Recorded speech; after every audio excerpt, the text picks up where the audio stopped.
Thank you, everyone. Thanks for your interest in the book. I know you're supposed to hold the book up in every book talk, so this is the book, and I appreciate your interest in it. Let me first tell you about the origins of this book, and then I'll talk about what I think will interest you about it. So both of us, both the authors, are Jews, Texans, and immigrants from Israel, and both professors. Uh, Now, given our jobs, we speak with general audiences regularly, and we found that non-Jews, Gentiles, um, know little about Jews, Judaism, and Israel, and these are educated people. And the devout Christians among them are also particularly interested in the topic, but they know hardly anything. And so that the problem that this book solves is that the problem is that the people who explain Jews, Judaism, and Israel to Christians are Jewish friends, colleagues, and especially Jewish college professors in Jewish studies programs. So you might ask, well, what's the problem with that?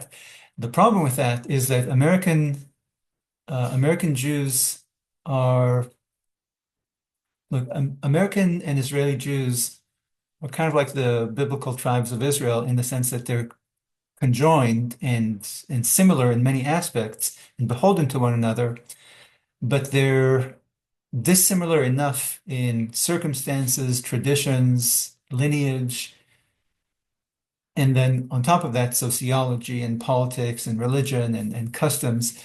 And these differences cause friction, as you remember from Sunday school about those 12 tribes.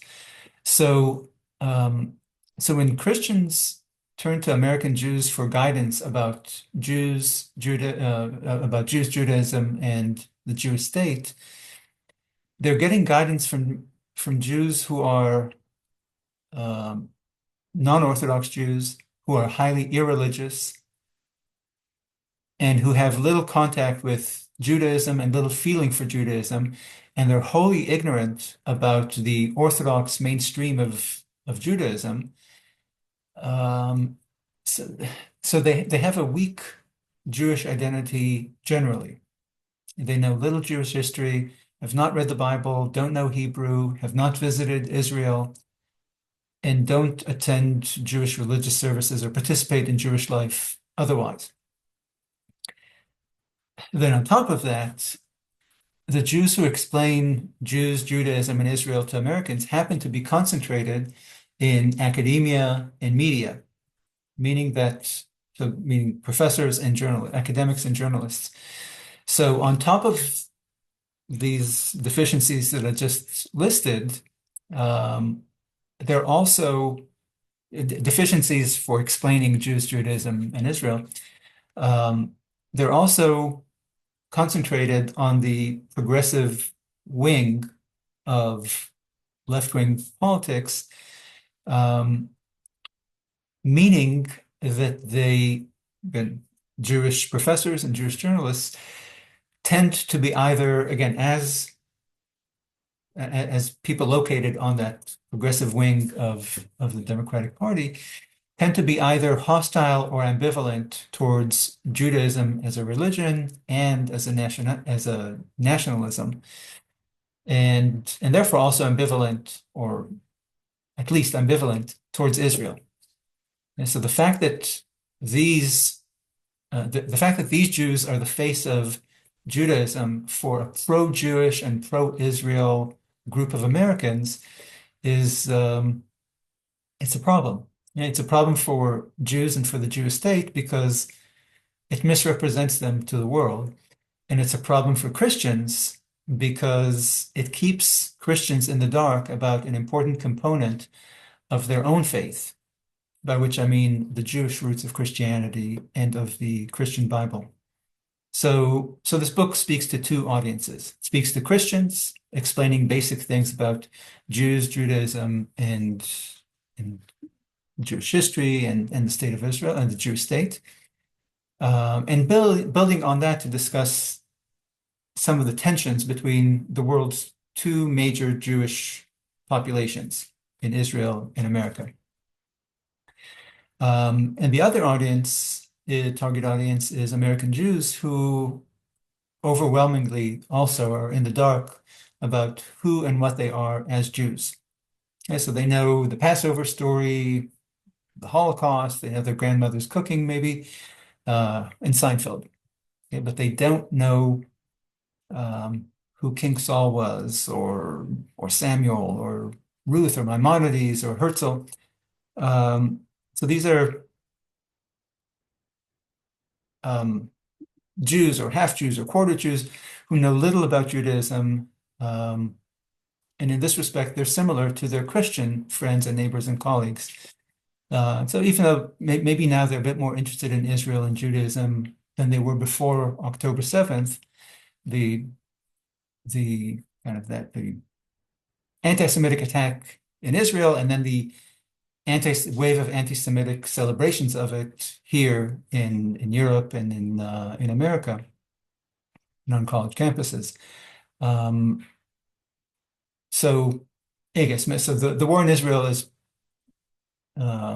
revealing to previously disinterested Jews the complicated connections and tensions between them and the state of Israel. But they too need a basic guide on Jewishness, Judaism, Zionism, and Israel.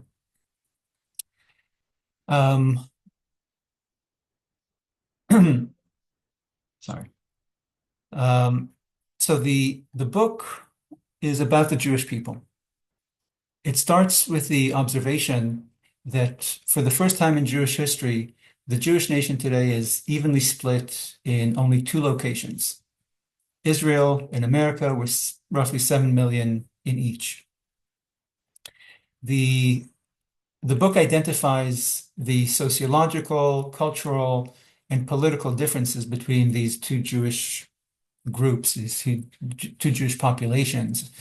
And it points out that in the past 40 years, these differences have produced ongoing and growing tensions and hurt feelings on both sides. Now, the tension point that's most visible to outsiders is that American Jews have become increasingly ambivalent in their support for Israel. Now, most American Jews support Israel, but it's a source of discomfort for them. Israel and Israelis embarrass them in their social circles, and they find themselves having to explain and make excuses for Israel. By contrast, the Christian right supports Israel easily and without this discomfort, without reservations. And this is why you see American Jews offering Israel tons of financial support, but are more muted in their public support. Okay, so a lot of support in private, writing checks and making donations, but only measured support in public, on the streets, in the press, in Congress, etc. Whereas Christian support is the exact opposite. Okay? Christians give less to Israel than do Jews in terms of charitable giving, but they offer full-throated support in the public discourse, okay, online, on the street, in politics, etc. But the book is not pessimistic about this relationship between American Jews and Israel. My co-author and I, we think the tensions and hurt feelings between these two Jewish tribes are just a phase, not because some spirit of Jewish unity and love will heal all wounds, but because demographic trends among American Jews will make American Jewry more like other Jewish diasporas, which do not exhibit these tensions and problems with the Jewish state. So that's what the book is about, and if you want more information on it, there's a link in the chat here. What I wanted to talk about today is one of the points of friction between Israeli and American Jews, and that is you all, evangelical Christians. So there is a pair of chapters in the book dealing with this. One is titled Why Christian Zionists Love Israel, and the following chapter is titled Why American Jews Fear Christian Zionists. Now, Christian Zionism, for those unfamiliar with the term, are Christians who believe Christians who believe that the Jews should have a Jewish state and who therefore support the state of Israel. I'll be brief on why Christian Zionists love Israel because I believe you already know why. And I'll spend more time on why American Jews are so scared of you all.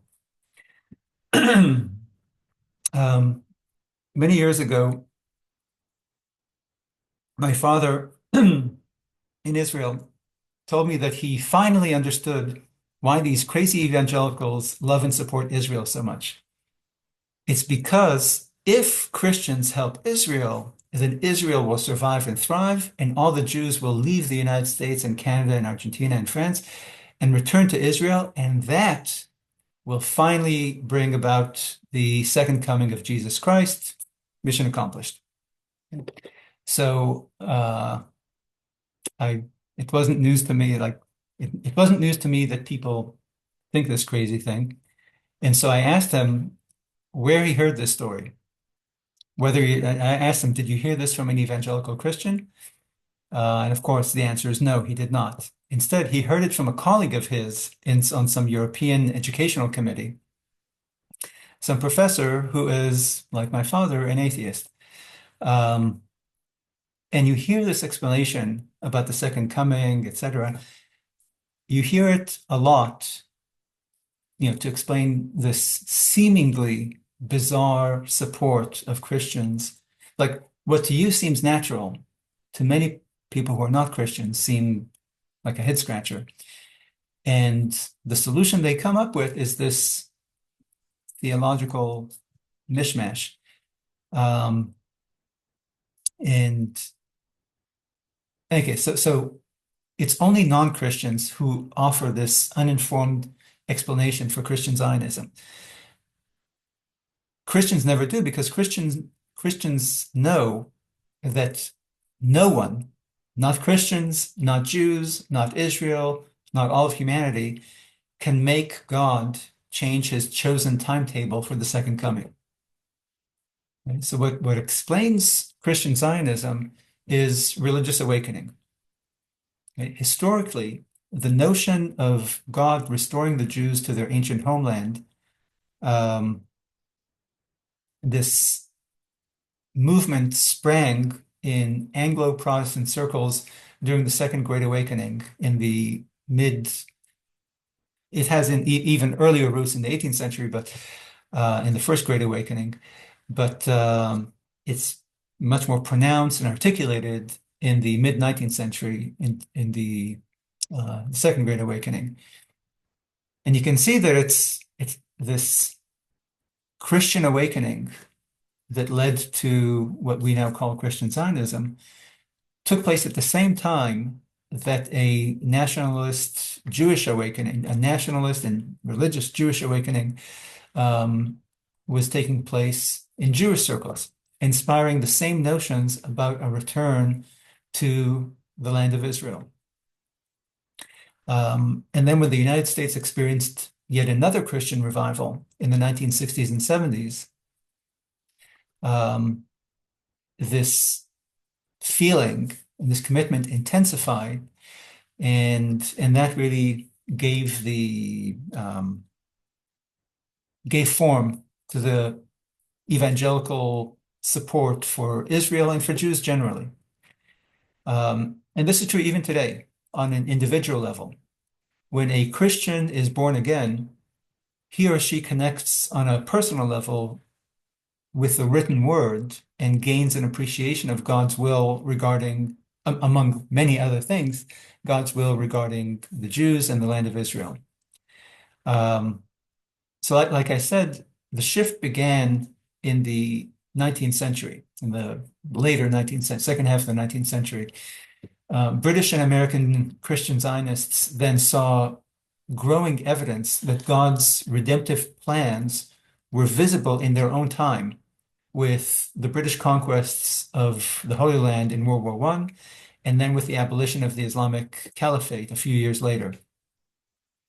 Evangelical Christians conducted archaeological excavations in the land of Israel in an effort to prove the historical veracity of the biblical accounts of ancient Israel and ancient Christianity. And it was part of this this Bible-centered Christian awakening. This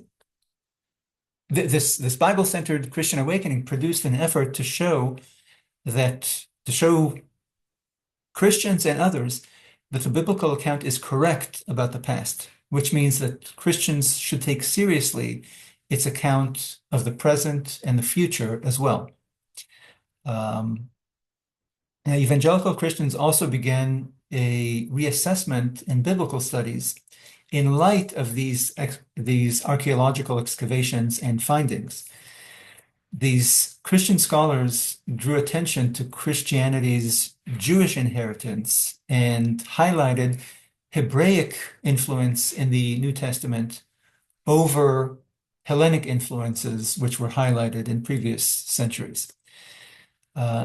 In time, these theological developments directed the hearts of faithful Christians to regard Jews as spiritual brothers rather than spiritual rivals and infidels. Political and economic support for the Jewish state was just a part of this new orientation among evangelical Christians. And it's no surprise, therefore, that according to many surveys, evangelical Christians support and think well not only of the Jewish state and of Jews in Israel, but also of Jews in America. Okay. Ever since the 1960s, American evangelical leaders have joined Jews in combating anti-Semitism in American society and in the mainline churches, fighting for the liberation of Soviet Jews and advocating for Israel's security against Soviet and Arab economic embargoes, diplomatic boycotts, and military aggression. Evangelicals see support for Jews as a Christian duty, one which atones for past anti-Semitism in the church, manifests the bond between God's two chosen people, Israel and the church, and provides a blueprint for deciphering the unfolding of biblical prophecy in modern times. So it's simply a product of plain and literalist belief in the story laid out in Genesis. That God made an eternal and irrevocable promise of the land of Israel to the Jews, and that the Jewish people are a blessing to the nations of the world. Those who shall bless them will be blessed, those who curse them will be cursed. And they can point, again, believing Christians can point to this prophecy as it's borne out in history with the flourishing of Poland and Spain when they welcomed Jews in the Middle Ages, and then their decline after they started persecuting them, or the rise of Holland in the 16th and 17th century when they welcomed the Jews who were evicted from Spain, or the rise of England in the 18th and 19th century after they allowed the Jews to return. And of course, the United States, which has always been open and welcoming to Jews. On top of this biblical understanding of current events, evangelicals are also, they also happen to be Americans. And most Americans feel sympathy toward a small country surrounded by dozens of Muslim and Arab countries with hundreds of millions of citizens who work daily to annihilate it. Americans also impulsively feel kinship with the only country in the entire Middle East that shares their values, one that is democratic, respects and protects civil rights, upholds the rule of law, protects religious freedoms for all religions, provides equality under the law to women and minorities, promotes economic freedom, appreciates the arts, and excels at science and technology. So when Americans look at Israel, they see people whose values and accomplishments they share and respect and even admire. When Americans look at Israel's enemies, they recognize them as enemies of American values. Additionally, Americans appreciate that Israel is the only country in the Middle East in which Christians are secure. Israel, Israel is the only country in the region in which the Christian population is growing rather than shrinking. However, all these positive vibes from evangelical Christians towards Jews in the Jewish state are a one-sided love affair. Certainly, Israel and Israelis appreciate and connect with American Christians, but American Jews do not. Surveys reveal that 40% of American Jews view evangelical Christians negatively, compared to only 15% of the American public. While evangelical Christians love and support American Jews fear evangelicals and see them as their enemies or persecutors. Of course, I'm generalizing for both groups. I'm generalizing Christian attitudes and the attitudes of Jewish Americans, but this is what comes out in opinion surveys. What's striking about this relationship then is that evangelical admiration and support for Jews is rooted in theology, in biblical theology. But American Jews' fear of or hostility, both hostility and fear towards evangelicals is rooted in politics. Okay? That is, evangelicals love and support American Jews despite their partisan political differences. Okay? Despite the fact, excuse me, they love and support American Jews despite the fact that evangelicals are Republicans and Jews are Democrats. Again, overgeneralizing here, but evangelical Christians are solidly tend to the right. American Jews tend to be on the left wing of American politics. So the positive vibes on the part of Christians towards Jews overcome that political rivalry. By contrast, Jews' negative view of evangelicals aligns perfectly with their left-wing positions on with their politics. Okay, so Christians overcome their politics because they rely on theology to guide them in their relationship with Jews, whereas Jews are guided by their politics in their relationship with Christians. Okay. So Jews' negative view of evangelicals aligns with their left-wing positions on most hot-button political issues in the culture wars. Abortion and school prayers and gay marriage and religious freedom and transgender and guns and whatever, global warming. So evangelicals and American Jews are polar opposites on the American political spectrum. Jews are among the staunchest and most stereotypical constituents of the Democratic Party, whereas evangelical Christians are the stereotypical constituency of the Republican Party.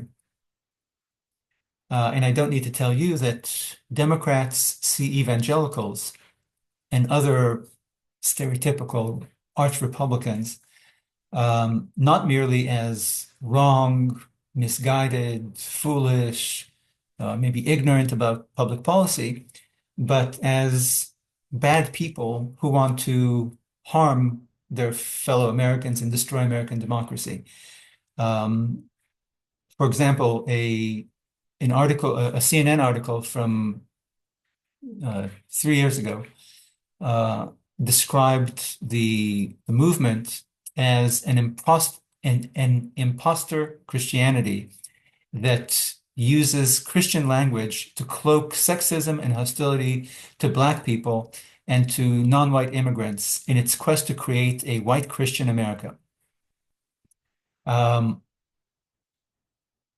so this is a view of the Christian right that is very prominent on the left margins, on the progressive wing of the American left. Uh, and Jews, as members of the Democratic Party coalition, have long embraced this fearful perception of the Christian right.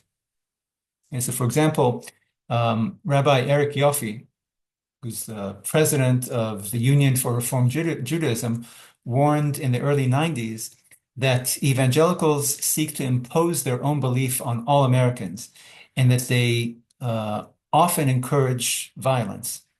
And he described the fight against the Christian right as a fight for the soul of America and also for the security of the Jewish community. So given their high-grade hostility towards evangelicals, hostility or fear, American Jews see the love affair between the Christian right and the state of Israel as a threat to everything that they hold dear. America, a threat to America, and a threat to Israel. They see the legitimacy that Israel bestows on evangelicals as something that empowers the right in America and thus threatens the soul of America. And they see evangelicals' growing influence on American Middle East policy as encouraging Israel's own turn to the right in the last 3 or 4 decades. So, so beyond the left-right clash that separates Jews from evangelicals in American politics, there's also a left-right clash between them in Israeli politics, which means that for American Jews, the evangelicals are deplorables twice in American politics and additionally deplorable in Israeli politics. Now, by the way, everything I'm saying about American Jews is true only for non-Orthodox Jews.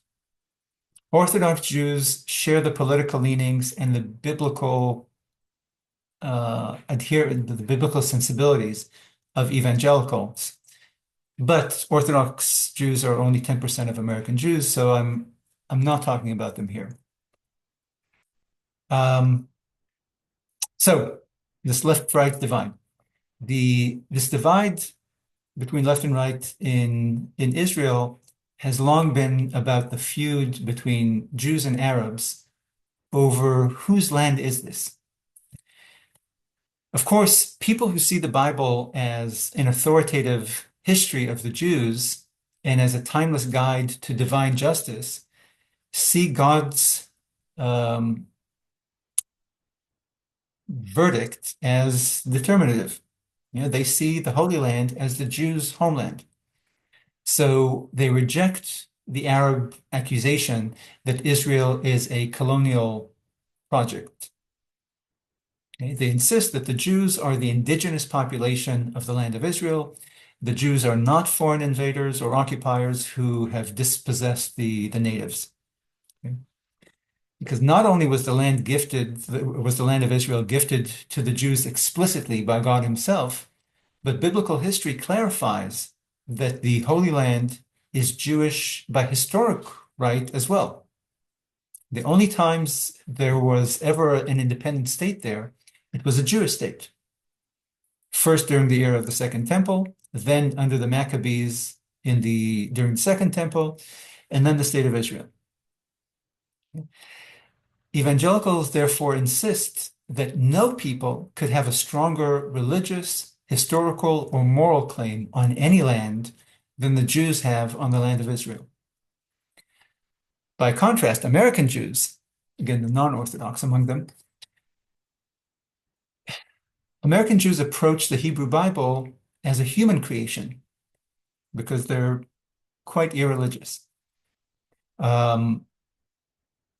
This is not an impressionistic impression. It's based on surveys that American Jews are among the most irreligious populations in America, sociologically speaking. So given the fact that American Jews look at the Bible not as a divine creation, but as a human creation, they therefore don't take at face value the claim, the biblical claim that God granted the Holy Land to the Jews. So while Israeli Jews and evangelical Christians share this bond over the Jews' biblical claim to the land, American Jews do not. And because of this, American Jews hem and haw in response to the Arab accusation that the Jews are colonists and invaders in the land of Israel. And their way out of this confusion or discomfort is to insist on a two-state solution, splitting the baby in half. Now, most Israeli Jews had originally supported this idea too, back in the, I guess, 80s and 90s.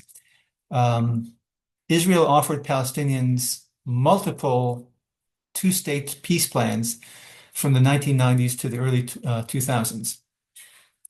But the ghastly wave of deadly terrorism that accompanied this peace process, with thousands of Jews stabbed, shot, clubbed, and blown up, has caused a large majority of Israelis to recoil in horror from what's called the two-state solution, which is most Israelis now do not regard as a solution, but as a death sentence. But American Jews, living as they do far from the deadly consequences of the peace process and informed by more left-wing sensibilities about the world, they still insist that the Palestinians, despite their own words and their deeds, American Jews, American and European leftists, people on the American and European left, which includes American Jews overwhelmingly, still insist, despite what Palestinians are saying by word and deed, that the Palestinians will accept the legitimacy of a Jewish state in the land of Israel if only Israel offered them a sufficiently generous land offer. The Christian right, by contrast, takes Arabs' words and deeds at face value. Moreover, the Palestinians insisted that they are the rightful proprietors of the Holy Land, from the river to the sea, and that the Jews are a foreign element there, again, colonizers, invaders, thieves who must be expelled. This Arab insistence offends not only the political affections of evangelical Christians, the affections they have as Americans, but it also offends their religious convictions about the Bible's historical account. So this places American Jews and evangelical Christians on opposite ends of the left-right divide in Israel. Basically, evangelicals read news stories about Israel like it's a biblical event taking place in modern times. When they read news about Israel, they connect emotionally to the names of the regions and the towns. Places like Mount Carmel, the Judean desert, and towns like Shiloh, Bethlehem, Hebron, and Bethel are meaningful to evangelicals because they're biblical. They dream of going to these places and to walk on that soil and see these places. And they look at Israeli settlers with approval and even admiration as prodigal sons adhering to God's will and God's word. Evangelical Christians regard the Jewish resettlement of Judea and Samaria positively as not just historically just, but also as an exciting fulfillment of biblical prophecy. By contrast, American Jews overwhelmingly oppose Jewish settlement in what they call the occupied territories. The names of those biblical cities in Judea and Samaria do not resonate with them because they're mostly unfamiliar with the Hebrew Bible and rarely attend religious services. They do not dream of visiting places like Hebron, Shiloh, and Bethel. Quite the contrary, they're afraid to visit these places because they know them not as the cradle of their own civilization, but as places of conflict and violence. Okay, they know Judea and Samaria as the occupied territories, places that are occupied by us, but are rightfully theirs, the Arabs. Okay, because again, American Jews draw their knowledge about that part of the world not from the Bible, but from the news. They see the settlers in Israel as they do the Christian right in America, as religious fanatics and violent extremists who are sabotaging the prospects of peace in the Middle East, while also leading the charge to transform Israel into a benighted and bigoted theocracy. Okay, it's the same narrative that the left has about evangelical Christians, they have about these settlers in Israel. The American evangelicals' position on the right wing of Israeli politics therefore alienates American Jews even further from the Christian right. Moreover, the growing friendship between Israel and evangelicals also exacerbates the tension between American Jews and the state of Israel. So thank you. I see a bunch of questions on the chat. Let me just stop the recording, and we can cover all of these topics, these questions.